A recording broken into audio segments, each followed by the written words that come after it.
The silly moments, the proud moments, even the hard moments. They're why Wellmark Blue Cross and Blue Shield is committed to making healthcare better, more affordable, with more choices for care, and peace of mind through it all. Because Blue is here for you.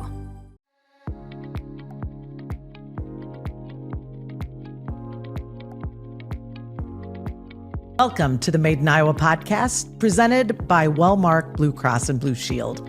I'm your host, Leisa Fox, and I got the opportunity to sit down with Jake Oakland, who's the president and CEO of Percival Scientific. They create research equipment for industries and companies all over the world. And I hope you enjoy the conversation as much as I did. I am excited to have in the studio this mysterious company that I pass when I'm headed through Perry. And I've wondered what happens behind those doors. And it turns out that you guys are creating products that are leading to some significant changes that happen in a ton of different industries. So excited to have Jake Oakland, who is president and CEO of Percival Scientific, in the studio. Welcome. Yeah, thank you so much for having me. I love what I do. I love the company, and I'll just start with our tagline: we help people create better science, and it's really a fun deal. It's a great team. Yeah, thank you for having me. I appreciate Absolutely. it very much. And Percival started, did a little research as a supplier to the butcher industry. Yes, really exciting. We just had a celebration 2 weeks ago to celebrate our 140th anniversary, which is amazing. Of course, we had invited a lot of people in. We had families, employees, community members, and I gave a few words, and I did some research. Less than 0.5% of companies in the U.S. make it to 100 years, much less 140. But what's been really neat about that is how it's lasted through generations. There's been very thoughtful people throughout, even though I didn't know many of them. In my office, I had one of our employees that works there currently. He's kind of a historian. He found a meat cleaver from 1905. It's got Percival stamped into it. Wow. So I've got that in a frame in my office, and then when we give tours, it's kind of hey, who can guess what this thing is, which is pretty neat. I love that. And you evolved then from the butcher industry into refrigeration. Yes. Yeah, so we started in Des Moines, and it was the butcher tools, and then commercial refrigeration was kind of a natural segue when just refrigeration as a technology became an industry. And then the company moved to Boone to grow and expand to a larger facility. And then in the 50s, it's near and dear to my heart because I'm an Iowa State alum, proud to say it for sure. Iowa State approached Percival and wanted a plant growth chamber. And they were doing some research on plants. And so that's what started for Percival's journey into today being controlled environment chambers, which, to make it simple for those that don't know that industry, incubators and plant growth chambers and stability chambers kind of funnel all up to it. There's a lot of different types of chambers, and I'm happy to talk about all of those. But yeah, it started in the 50s with Iowa State.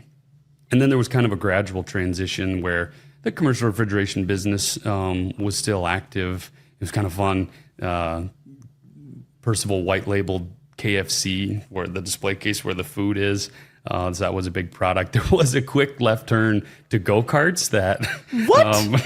Yeah, I don't know the rest of that story, but a few on the team give tours when we host guests or customers or prospective employees. Do you have said go-kart? We don't. In your, no, just the meat cleaver and the sharpening tool. But we haven't gotten our hands on the go-karts, but one of our guys loves to mention that one. So the company's always been very capable with manufacturing production. So I explored a little bit, but the pivot was in the 80s with our when there was an ownership change to go kind of exclusive in that controlled environment chambers for research, special applications, some cases production situations, a lot of different markets and industries in that space. I would love for you to give the audience an example of your product in use. Sure. So give an example of a client and how they're using your product. Sure. Well, I'll start with a fun one that we love talking about because it's easy for anyone to get excited about that. NASA is one of our customers. Awesome. And we really have to beg them to tell us what they're doing with the chambers because, they're top secret. They can't always say it, but we know they're plant growth chambers because we know how we put them together. It took those options and things, and they're doing various studies from that. And, part of it we understand, and hopefully I can say this, but they're looking at, how can you grow plants in space? Our dream would be if we can provide a chamber to go to the International Space Station. That would be awesome. Pretty neat. But otherwise, maybe a more common one. Think of a university lab that's doing some sort of research. If we stick with the Iowa State example, there's a lot of plant scientists, horticulturists, other groups that are studying some sort of media. A lot of cases that's plants, so that can be corn and soybeans. Sometimes it's watermelons. A really fun example that I like to tell. Customer out in Idaho bought these. They asked to design these very custom, huge chambers. They were technically walk-ins, but we, for the first time, put roll-up doors on them so they could slide these huge vats of watermelon seeds that they needed a very tight temperature control and very high humidity, like 93, 95%. So basically rain in the chambers, 100% would be rain. Wow. And they primed the watermelon seeds to promote even emergence. So for all the folks from Iowa and the Midwest that know, corn and soybeans, even emergence is important. Same for watermelons. And remarkably, they can take almost a month out of the growing cycle for the watermelons by priming them in our chambers. Wow. So it can go from one end of the spectrum of research, very, scientific things to applications that honestly seem to be endless. Well, and the improvement in productivity Absolutely. for that company, my gosh. Absolutely. Smart. Yeah. All right, let's talk about what you're controlling within the chamber. Oh, sure. What are you able to control? Yeah, so the core of it is temperature. So there's a few applications where temperature is not a primary control. So beyond that, so temperature, humidity, light. And light is not always the case, but it is many times. And then we can add or remove gases. So a very common one would be CO2. Like for an example, if we stick with plants, corn needs a lot of CO2 to grow. So we can add CO2 into the chamber. Conversely, we can scrub it out if CO2 is to be reduced. We make a line of CO2 incubators that have a lot of applications, but where we really excel is the integrated design of the equipment to where we're holding temperature within a half a degree. That's what we guarantee. Truth be told, most times we're within a tenth of a degree. Wow. And it's really credit to what the team has done with the control system. Our engineering group's really strong, and the rest of the functions are very strong as well. We've got a great control system that we believe in that integrates all of the elements of the mechanical and electrical design. And another piece that's important is we control the airflow.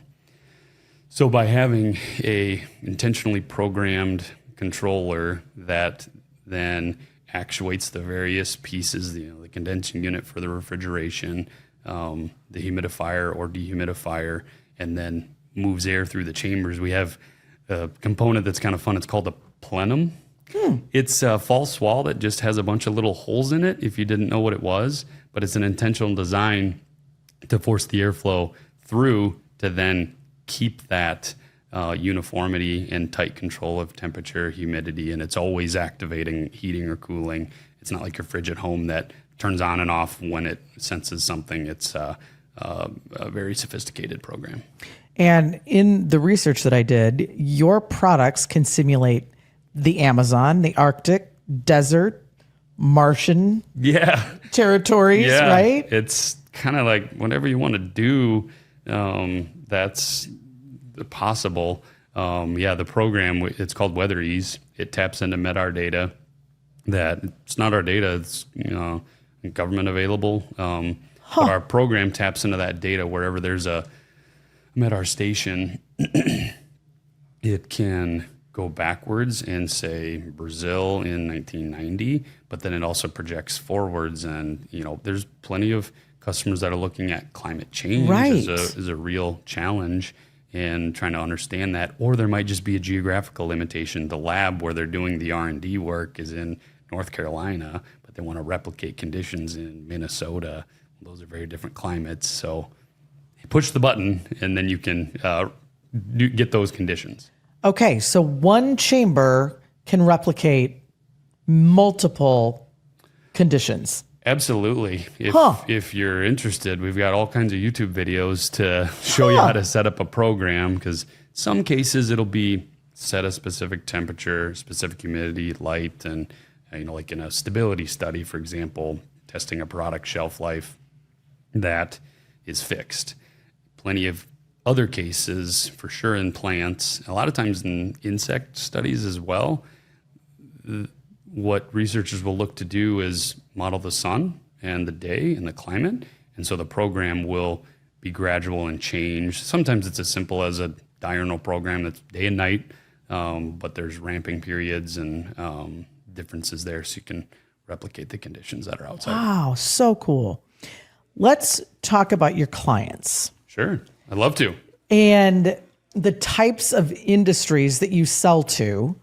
You mentioned you've got 3 primary, correct? Yeah. So universities are probably our biggest client base, very much for the research component and that part of it. So we're in all 50 states and we've sold in 80 countries. And a lot of cases, that research application drives that.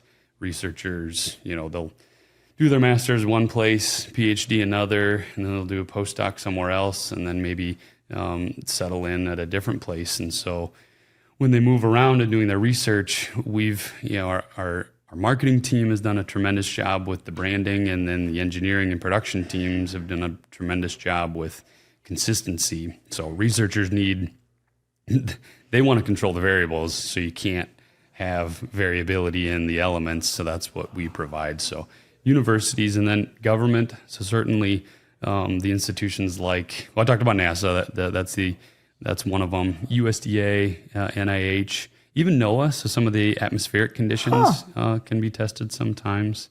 And then of course there's the corporations. So they can be public, they can be private.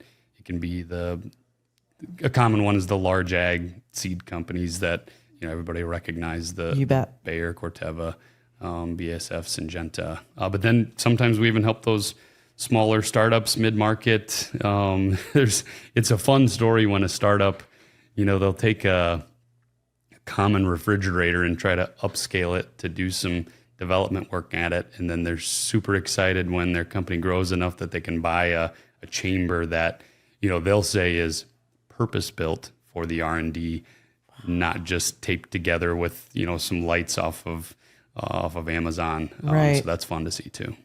And I asked you about the longevity of your products. So you're not selling multiple to the same individual, right? Right. No, we definitely don't get people calling back to replace the one they just bought last year. But that's intentional.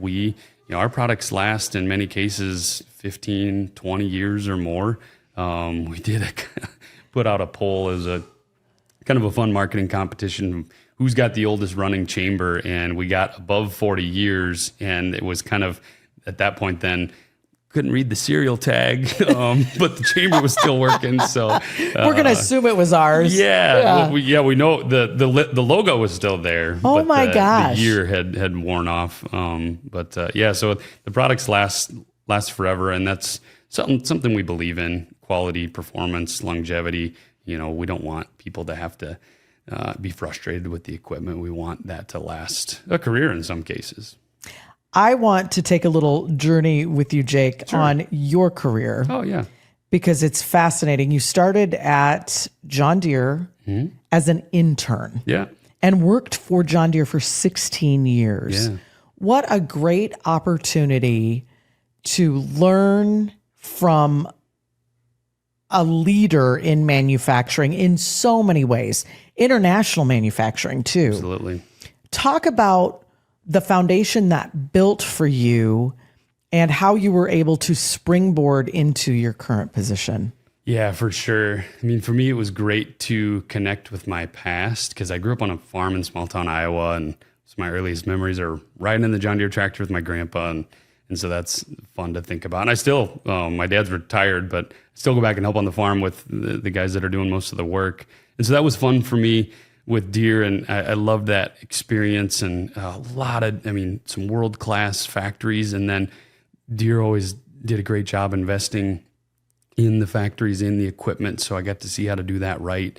But what I'm super grateful for learning at Deere is how to invest in the people, and just a lot of support, both in formal education, but also leadership, formal training, but also had a lot of great managers and mentors that, taught me it really starts and ends with people.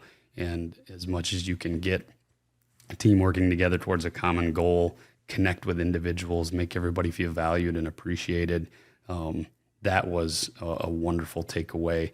And it's been really fun to translate that to Percival. I went from mega large to a smaller place, and that was really, really a fun journey. Talk about the opportunity that you've had now that you are a private company, working for a private company, to really truly influence the culture and pour into the people that you have on your team. Yeah, I love calling us nimble because it's so true. And for me, the first thing I did, taking some of those lessons, was learn everyone's name. I'm happy to say we're a company of 80 employees and know every one of them and know multiple things about them. And that was just important to me because if you can't connect with people on a very basic level, what are you doing? And right. One of those simple things, I don't remember if it was a book read or a class, but somewhere I picked up the sweetest sound to any one individual is hearing their own name. And so that was a great foundational element. And then how do you bring teams together? How do you engage and inspire? How do you listen and with the intent to make improvements, take action, and then just bring groups of people together? Human beings are, complex organisms. We have needs, we have hopes, we have dreams, we have fears. But connecting people can be a powerful thing when you can get a team going in a great direction. And the great thing for me was the team I walked into working with at Percival is phenomenal. We've got a lot of longevity and a lot of great people. The adage, people don't care how much you know until they know how much you care. Yeah. Would probably be apropos with you.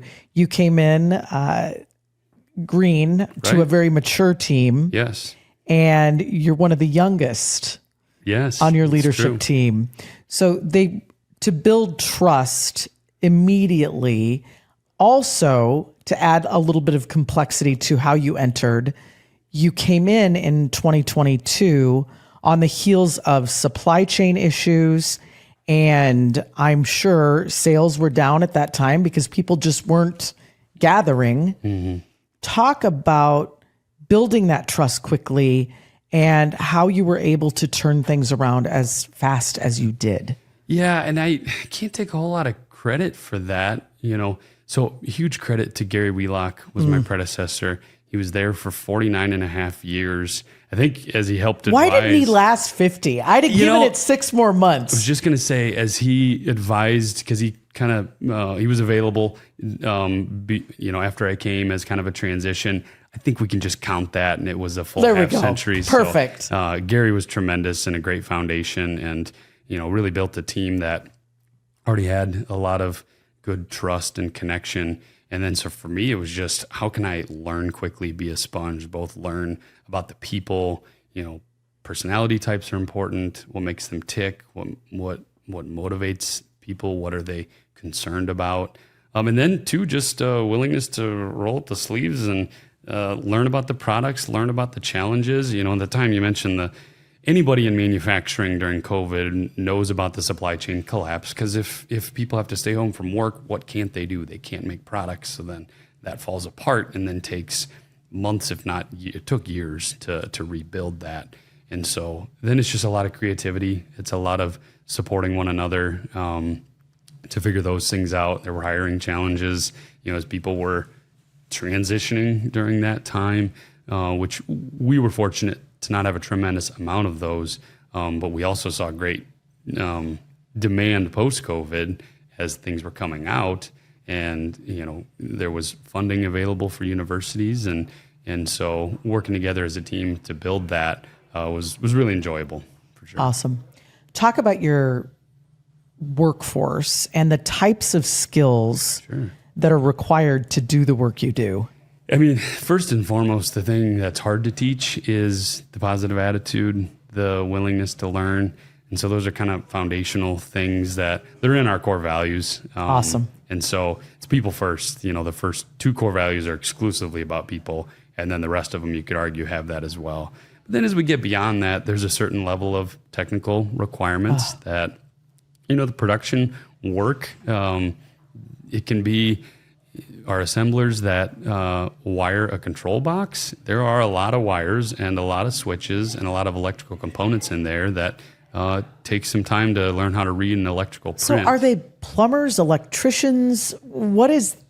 It depends? It depends. We call them assemblers. Okay. Because technically the electrical certification happens with the engineering team. Okay. And it's not activated until it's completely assembled.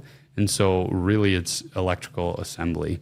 And then we have refrigeration techs that they have a certification because we purchase some components, but then we pipe them all together in kind of a refrigeration manner. And that has its own certification. We have welders. Most of our welding is very light. Our steel is very light grade. We've got a laser, a press brake. So we do the fabrication. We do the paint. It's powder direct to metal.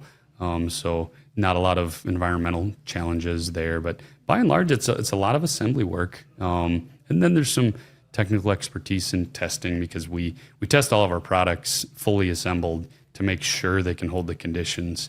That's very important to our customers. And so you wouldn't want to get it out in the market and have to bring it back to fix it. Well, and one of our other core values that people like is service beyond expectation, which is in the products too. And we have a warranty we stand behind, and we'll use discretion when, we'll take care of customers if there's a challenge there. But from, even production to sales to marketing to finance, obviously engineering, there's a level of technical expertise that has to come, and really most of it, if there's a good willingness to learn and be a supportive team member, it can be taught. Talk about your retention. Sure, I'd love to. Yeah, so it starts with the leadership team. I'll just name Henry and Dan, lead the engineering group. Henry's been there 38 years. Wow. Dan almost 25, and have done a tremendous work. And then, within their group, they've got a couple that one of them's more than 15 years, another one's more than 10. And so it goes on and on. But then in our leading our manufacturing team, Jesse, he used to be in engineering. He's been with us 18 years, and he's taken that technical foundation and knowledge and then really leaned into the people skills and does a great job leading there.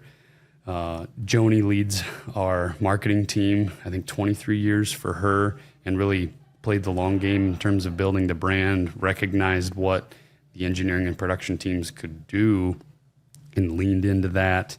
As far as, one of my favorite things, quick digression, so many of our customers call the product the Percival. It's like Kleenex and tissue. It's just wonderful. Right? So I love talk it. about a great marketing story there. Then Jamie leads our sales team, and he's been with Percival 8 years. Does a tremendous job, great energy. Gosh. Has built a strong team there and a lot of very technical salespeople. One that was a former engineer, one that was a former researcher, on a great group there. And then Emily's our finance director, so she makes sure that the dollars and cents are in check, but she can hang when we're talking refrigeration or things of that nature. She's been there 4 years, and so yeah, it's humbling for me to try to keep up with such a a bright group that is passionate about what they do. You've been there 4 years now. Yep, almost. Almost a couple 4 months. years. Yep. All right. What is the one thing that you look back on over the 4 years that you say, I am super proud of that thing? Oh man, I don't know if I can pick just one thing. I would definitely say the team, and the team really embraced me coming in with some new ideas. And that's hard. It is, absolutely. Especially stepping into the shoes of someone that's been there over 49 years. My gosh. Yeah, I had a tremendous amount of respect. So that the continuity in that team, it's basically been the same team. That's something I'm really proud to. I just wanted to be able to contribute and to serve, and it's really amazing what the group can do, particularly the headwinds. COVID was a challenge for sure, and we saw some challenges with our customer budgets. University funding has ebbed and flowed, and when it was tighter, that got tough. And I don't know if you've heard, but the ag economy, yeah, that moves a little bit. Might be facing some headwinds. For sure. And our group has done a great job, of course, working together, and we've talked a lot about that, but then also being creative, willing to challenge one another and do it in a healthy way that, we control temperature, humidity, light, gases, et cetera. So you can do a lot of things with that. So where else can we bring success to customers? Where can we deliver value? And we've applied that in a lot of cases. We look to the past. Let's look at the future. What are you most excited about?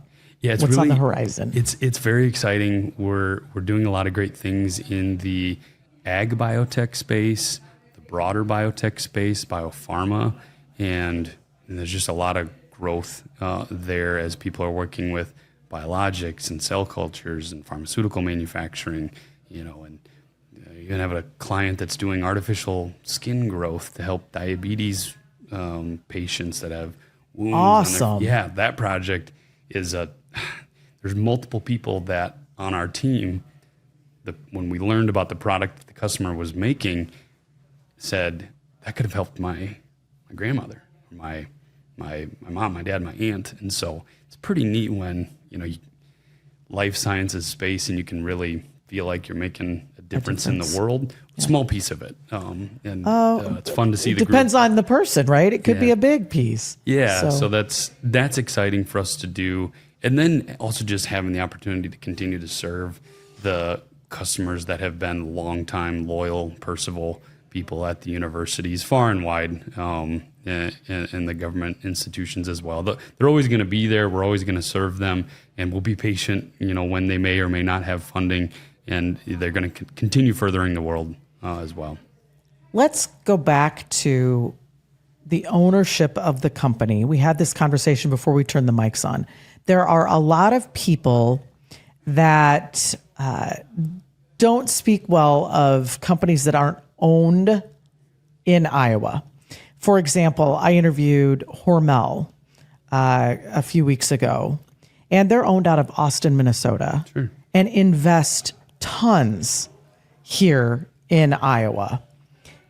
Similarly, few people know this, but your owners are actually in New York. Yeah, it's quite amazing. They've owned the company since the late 80s, or had, partial there. And they've played the long game, and they are also in another business, so they're kind of absentee owners, but they've been very intentional about, taking care of the company, but first by taking care of the people. They've invested in people in the long haul. You don't get that kind of retention that we've seen. I think half of our employees around that have been at Percival 10 plus years, and then a dozen, it's 20 plus years.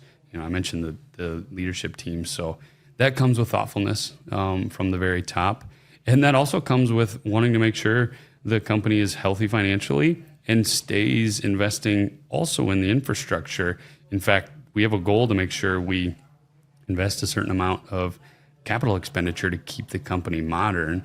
And the employees really appreciate that. When they see investment, they understand, it's playing the long game properly, if you've got the modern tools, then you can really do your job well. Then you have satisfaction, you're safe, you make a good quality product, and the whole thing works. So a lot of credit for our owners and what they've done to keep the 140 years going. I really think I said it at the celebration, I think our best days are ahead of us, even though it's been so long. We talk a little bit about AI and how AI is, if you use it right, a tool to do more for your clients. Have you seen the impact of AI in your operation yet? Absolutely. I was just joking with Jesse in the hallway today. He said, "Hey, your buddy just saved a bunch of time and was actually helping the welding department." I said, "My buddy?" He said, "Claude." And so we kind of Claude joke. is everybody's buddy, right? And, not to give free marketing, but there's a lot of impressive tools out there, and we're using quite a few of them. We're not necessarily only on one or the other, but what we've tried to do is help make better solutions. We've also tried to work on our own processes being more efficient and helping our team. Because if we help our team's going to help the clients. And then we're also looking for the solutions to, our customers, their data, they want control of it. Mm-hmm. So we got to be very mindful of that. But we also want to give them solutions that they can do what they wish with the equipment and the data. And so that's something we're absolutely looking into. And one of it, we built a tool that helps us put together our recommendation, our quotes faster, so that they don't have to wait for us to go. And it's a bunch of spreadsheets and things. And man, that was a really great tool. Not to mention those employees that were doing that basic, mind-numbing work. Now that empowers them to do more meaningful work. Yeah, absolutely. Another fun example is owner's manuals. Our product is super custom, so that is a challenge to get them right. And when we put together a program to automate that, for one, the engineers can do the more exciting things like R&D and work on the products, and then we can also make sure we're getting the right information to customers, because if they've got a problem or if they've got to figure something out, they need the documentation to do that. So it's been a fun journey for us to learn, and then you got to stay humble and stay hungry to see what's coming, because man, it is changing incredibly fast. Well, thank you so much for coming in. And what I love about your story, number one, you are creating a product that no one sees in everyday life. Sure. You're not just going to walk into a grocery store and see your product. And you're having a huge impact on the world with what you're creating. Thank you for that. And you're an example to a lot of individuals, a lot that are listening, that the end of one career can pave way and open doors to a meaningful second phase. I'm reading, Jim Collin just wrote a new book, and he talks about these cliff moments in our lives. And if we handle those cliffs right, it opens all sorts of doors and allows you to discover things about your natural encodings that you may have never noticed before. Yeah, I really appreciate the kind words. Really appreciate you inviting me here. It's easy for me to talk about the awesome things that Percival does because it's such a great team. It's a fun product. And then what our customers do is just amazing. It's a fun challenge to try to keep up with them. And one of the things that our engineers like to say in some of our testimonial videos is, what are the limitations that we have? We're limited by the laws of physics. Otherwise, the products, the team, the boundaries are limitless, and it's fun, and I've really enjoyed it, and I've really enjoyed talking with you, Leisa. It's a very neat kind of story that you're building here. The other stories you've done about others in Iowa and other companies, it's really a tremendous thing. Iowa has so much to offer. I mean, you look under the hood, and there's, of course, there's the agriculture is kind of the headliner. There's a lot of really neat manufacturers here doing a lot of great things, and built by great people. And I think there is no limit to the number of stories that I'll get to tell in the future. And open invitation, if you get into new markets or have anything to report, please come back and fill us in. And next time I'm coming through Perry, I'm coming for a tour. Open invitation. That is a promise and a threat. Our doors are open, whether that's customers, partners, or somebody just wants to check things out. You're absolutely invited, and that's something we love to do. We love to have guests and show them what we do, because it's really easy to talk about the great things we do. So thanks. And meet your people. That would be awesome Absolutely. too. So Yep. Thank you for being here. I appreciate it. Thank you so much for having me. Thank you for tuning in to Made in Iowa. Subscribe, like, and share wherever you listen. Catch episodes weekly from the Iowa Everywhere studio on the BPC streaming network.